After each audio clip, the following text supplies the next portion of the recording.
My name is Teresa Ashford, and the message arrived at 4:47 on Christmas Eve. I was standing in my kitchen with flour on my hands, finishing the last pie for my family, when my phone buzzed. It was from my son, Brandon. "Hey, Mom, change of plans. Megan and I decided to keep Christmas small this year. Just us, the kids, and Jared. See you in January. Love you." I read it 3 times. Then I looked around the kitchen. My Christmas binder was open on the counter. Every meal was planned. Every gift had been bought. The cabin was reserved. The caterer was booked. 22 presents were waiting in the living room. And I had already paid for almost everything. For 35 years, I had organized Christmas for the Ashford family. Now they had decided to celebrate without me. I didn't call Brandon. I didn't argue with Megan. I called Gerald, my accountant. "Gerald, I need to cancel some things." The cabin costs thousands. The catering costs thousands more. And every December, I quietly sent Brandon another $25,000 to help with their mortgage. I had done that for 5 years, $125,000. I had never asked for anything in return. I told myself I was helping my son. That night, I finally wondered whether they had stopped seeing it as help. My Christmas binder began when Brandon was 5. My husband Frank laughed when he first saw it. "Your command center, General." I filled it anyway. Menus, gift lists, cabin reservations, budgets. For 28 years, we rented the same cabin at Aspen Ridge. It became the center of our family's Christmas. People called it magical. Nobody saw the work behind it. Frank did. Every year, he reminded me that I was the reason everyone came home. Frank died in December 2021. Cardiac arrest. 3 days before Christmas, we buried him. After the funeral, I still hosted Christmas. 23 people came. I cooked while crying and kept Frank's chair empty beside the fireplace. Everyone ate, opened presents, and went home. I stayed behind to clean. Frank's brother, Hank, stayed too. He didn't give me advice. He simply helped. After Frank died, things began changing. The first year, Megan suggested simplifying Christmas. Fewer dishes, fewer activities. Give yourself a break, Teresa. I agreed. The next year, Brandon started making decisions without asking me. He moved Christmas dinner to his house. Then Megan's oven broke. 2 days before Christmas, Brandon called and asked me to move everything back to the cabin. I did. I always did. Then Megan hosted Thanksgiving. She called it Giving Teresa a Break. Nobody mentioned that I had cooked Thanksgiving for 29 years. Then I discovered the family group chat. I wasn't in it. When I asked Brandon why, he said, "Oh, that's just for logistics. Nothing important." I nodded. But I began noticing the pattern. Every year, I lost another piece of my place in the family. Then, last October, I heard something I was never supposed to hear. I had brought a pumpkin pie to Brandon and Megan's house. I walked through the side door.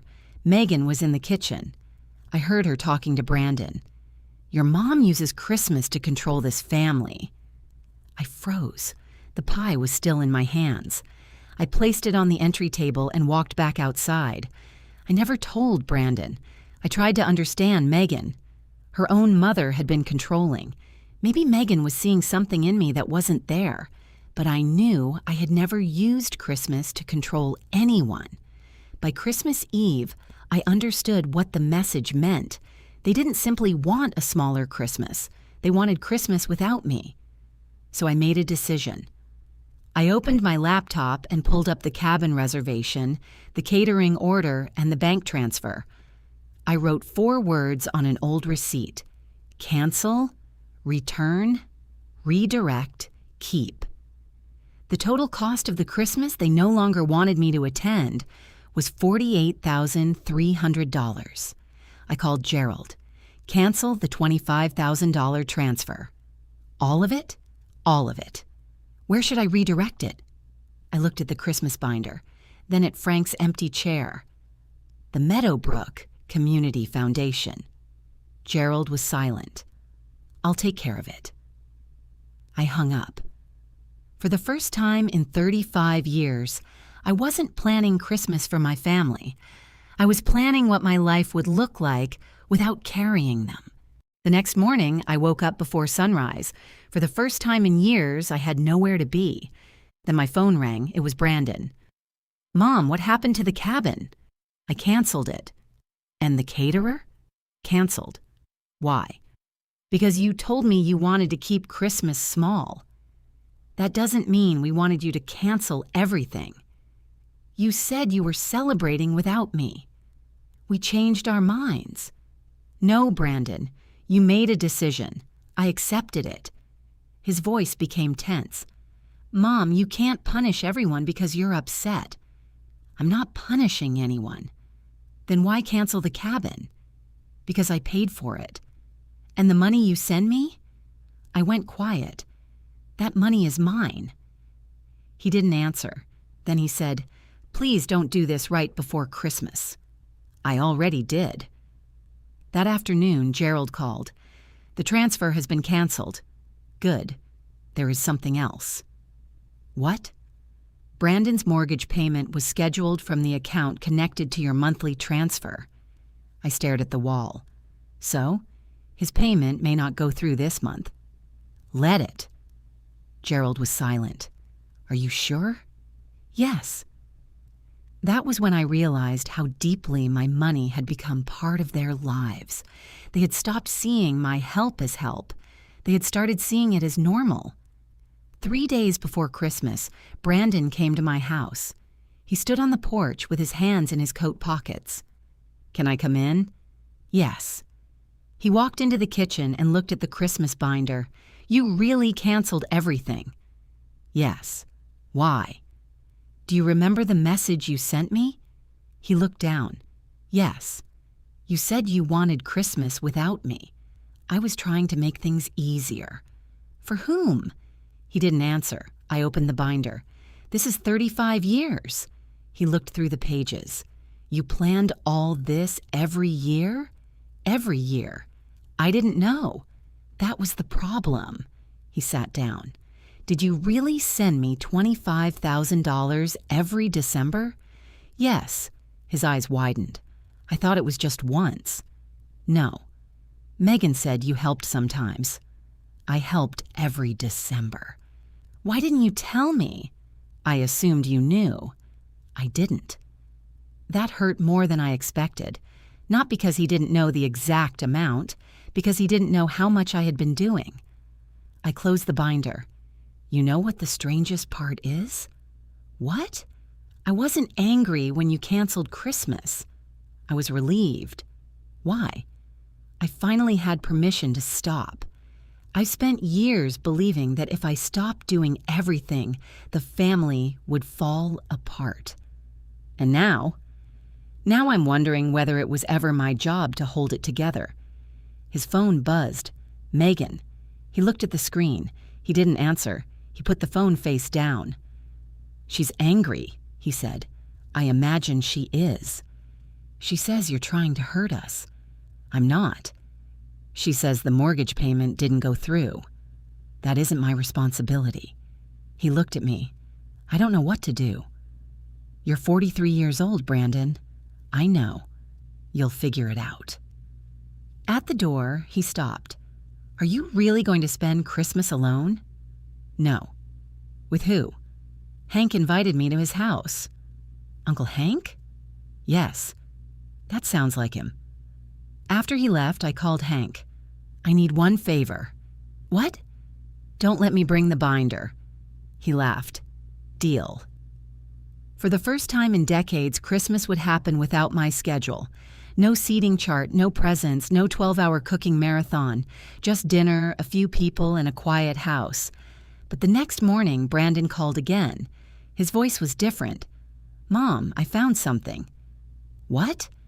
I checked the mortgage account. I waited. "The money you've been sending me wasn't only going toward the house." "What else?" "There were transfers to Megan's account." I sat down. "How much?" He told me. I didn't interrupt. "She wasn't using all of it for the house," he said. For what? I don't know yet. The message on Christmas Eve had seemed like the end. Now I understood. It was only the beginning. They had been making decisions with my money, and Brandon had finally started looking closely enough to see it. The next morning, Brandon came back to my house. "Mom, I found everything." He opened his laptop. The money wasn't only going toward the mortgage. There were transfers to Megan's personal account, her business, and even a car payment. How much? Almost $60,000. I stared at the screen. "I didn't know," he said. "I believe you. I should have asked." "Yes," I said. For years, I had protected my son from uncomfortable truths. I wasn't going to do that anymore. Then he told me something else. "Megan wants to sell the cabin." "The cabin isn't hers." "I know. She thought you were going to give it to us eventually." That sentence told me how far their assumptions had gone. They weren't waiting for me to decide. They had already decided for me. The cabin had belonged to Frank and me for 28 years. That afternoon, I called Gerald. "I want every document connected to the cabin, my house, and my accounts." "You're changing your estate plan." "Yes." That evening, I met with my attorney and showed her the records.